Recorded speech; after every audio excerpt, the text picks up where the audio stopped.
Spoločensko-ekonomické zmeny a rozvoj demokracie po novembri 1989 priniesli aj zmeny v postavení dopravného podniku.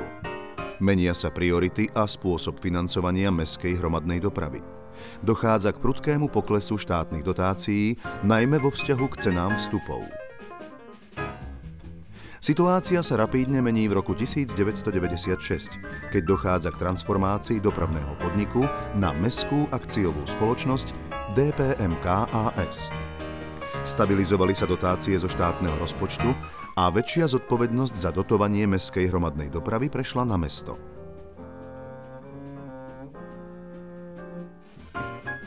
Keďže rozpočet mesta nedokázal kryť prudký nárast cien vstupov, došlo k výraznému zvýšeniu cien cestovných lístkov.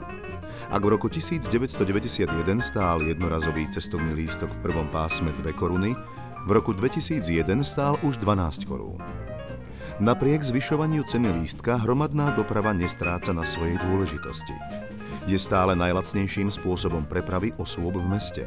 Je najekologickejšia. Ak by prestala fungovať, mesto by zažilo kolaps.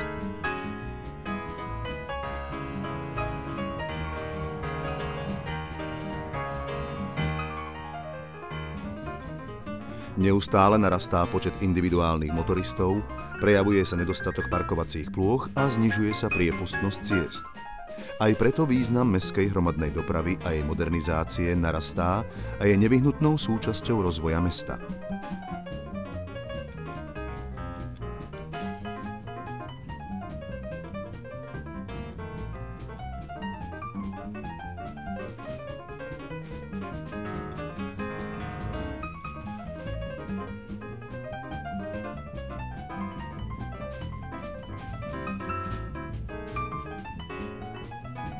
Snaha o riešenie prehustenej dopravy v meste a jej ekologizácia vyústila do vybudovania tretej trakcie trolejbusovej dopravy.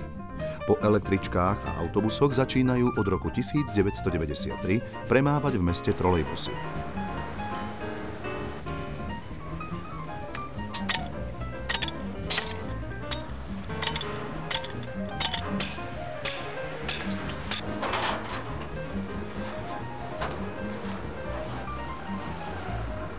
V prvej etape trolejbusy spojili sídlisko Dargovských hrdinov s centrom mesta. V druhej námestie Maratónca mieru s námestím Osloboditeľov. V tretej a štvrtej etape sa dobudovalo prepojenie na sídlisko Terasa, KVP a Myslavu. A tak v roku 1999 došlo k prepojeniu centra s najvýchodnejšími a najzápadnejšími sídliskami mesta.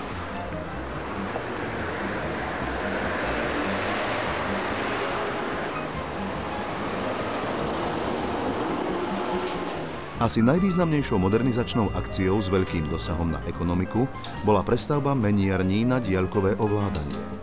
Týmto dopravný podnik ušetril viac ako 40 zamestnancov, ktorých využil na skvalitnenie dopravnej činnosti.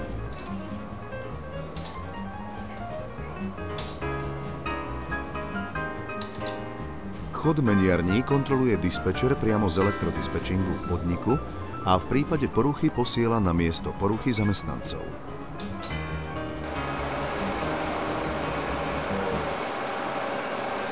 V roku 1990 bolo dané do prevádzky nové umývacie centrum, ktoré slúži všetkým druhom cestných motorových vozidiel.